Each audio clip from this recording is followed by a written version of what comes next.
ஜெய் உச்ச நீதிமன்றம் ஈஸ்வரன் ஐயா போட்டார். தமிழ்நாட்டில் இன்னும் கொடியை தூக்கி ஆட்டுதான். கொடி இன்னையோடு அவனுக்கு குலசு எல்லாம் எட்ட நாட்டு சனி சரி ஆமாம் ஆமாண்ணே ஏமங்காலம் தூவேன். கரெக்டாக இன்றைக்கி ஃபுல்லாக உட்காந்து ஆட்டுன்னு ஆட்டிடுவான். ஆட்டி முடிஞ்சதும் சோழி முடிஞ்சு போவான். இந்த கட்சிக்காரன் இந்த கட்சி இப்போ நடிகர் தூக்கி ஆட்டுதானா மதுரை இதுதான் கடைசி முடிவு. தமிழ்நாடு முழுவதும் கொடியை தூக்கி ஆட்டுறவன் கொடியை ஓட்டுறவன் இதுதான் கடைசி.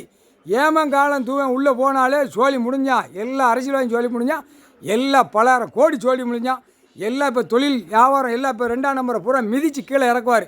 இறக்கையில் உள்ளே மாட்டி கூவ மாதிரி கிடப்பான். முக்கால் சத்தியம் எல்லாம் நீதிபதி சரிச்சு கோட்டார் பூரா நீதிபதி சரிச்சு கோட்டார் வீட்டில் தானே பாருக்கியா.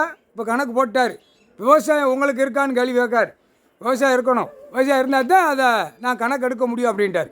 எல்லாம் விவசாயம் இல்லாமல் எப்படி உயிர் வாழ்கிறதுக்கு என்ன மனிதத்தில் பிறப்பில் இருக்கிய பூமி விவசாயம் நான் கொடுத்துருக்கேன், அது இருக்கா இல்லையா ஆதார கார்டு ரேஷன் கார்டில் நான் கிளியராக செக் பண்ணுவேன். ஓனரை படை வச்சு செக் பண்ணி என்ன தப்பு இருந்தால் அப்படியே உள்ள குடும்பத்தோடு தூக்கி உள்ளே போட்டுருவோம்னு கணக்கு கொடுத்தாரு. நல்லா கேட்டுக்கோப்பா, இதுதான் கணக்கு.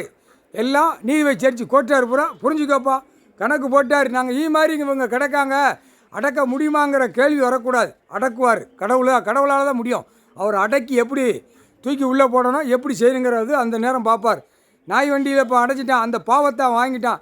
அந்த பாவத்துப்படியே ஆட்டாமுடிக்க எல்லாம் போயிடுவான். அரசியல்வாதி பலாயிரம் கோடி எல்லாம் என்னென்ன தெருக்காட்டில் கிடக்கான என்னென்ன பண்ணுதானோ அத்தனையும் அந்த ஆதார கார்டு ரேஷன் கார்டில் செக் பண்ணல உள்ளே போயிடுவான். அதான் கணக்கு. வானரப்படதை முற்றுப்புள்ளி வச்சு செக் பண்ண விடுவார். முக்கால் சத்தி